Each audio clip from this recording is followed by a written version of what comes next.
Salut à tous, j'espère que vous allez bien. Aujourd'hui, je vais vous montrer comment utiliser votre propre base de données avec Schedule. En fait, il y a juste trois propriétés à rajouter si vous voulez utiliser votre base de données sans nos templates. Donc, il y a la date, comme je fais là. Il y a une propriété de type sélectionné. Et en fait, ça va être le statut. Donc, vous l'ajoutez. Vous mettez ready, vous mettez publié, vous mettez brouillon, par exemple. Voilà, faut mettre plusieurs, hein, sinon ça peut marcher. Voilà, vous mettez publié, vous mettez brouillon. Comme ça, vous laissez sur brouillon si vous voulez pas poster. Après, on va ajouter une autre propriété de type destination, de type multisection. On va l'appeler destination, tout simplement. Voilà, la multisection parce que vous pouvez sélectionner plusieurs destinations. Après, moi, les trois, je les monte en haut comme ça pour pas me perdre. Donc imaginez, hein, vous avez votre propre base de données. Là, j'ai mis numéro, personne, texte, c'est pour vous dire, vous avez ce que vous voulez là, tu vois. Donc si vous utilisez votre base de données, vous avez déjà plein de trucs dans test post.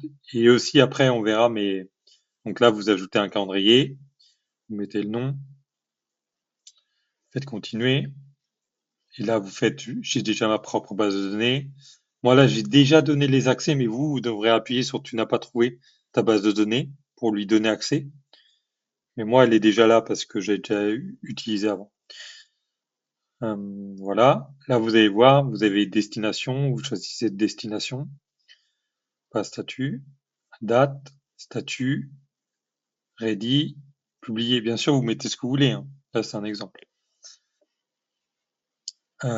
Et là, les stats, on n'a pas mis de stats, mais vous pouvez créer, il y avait écrit créer une nouvelle destination. Là, je vais ajouter mon compte LinkedIn. Je continue. Là, on a terminé en fin de compte, même si c'est notre propre base de données. On va dans configuration. On va dans gérer le premier. Là, on va dans gérer. On va dans alias notion. On fait ajouter à notion. Maintenant, on va voir qu'il est dans notion. Voilà, je vais mettre pour pas qu'il se publie, je vais mettre le 26. Je vais faire inclure l'heure. J'ai mis test post pour qu'il remonte. Là, j'appuie sur programmer. Sur le petit bouton à droite, j'ai appuyé. On va voir si ça remonte. Alors, je sais que ça va pas remonter, mais je vais vous montrer pourquoi justement c'est intéressant. Vous voyez, on a mis la destination, on a mis la date, on a oublié quelque chose. Et c'est pour ça qu'il remonte pas. Je vais encore rafraîchir une fois. Voilà. Et en fin de compte, regardez, on a laissé sur brouillon. Alors qu'il faut mettre sur prêt à être publié ou ready. Moi, j'ai mis ready, mais ça peut être prêt à être publié si vous avez choisi ça.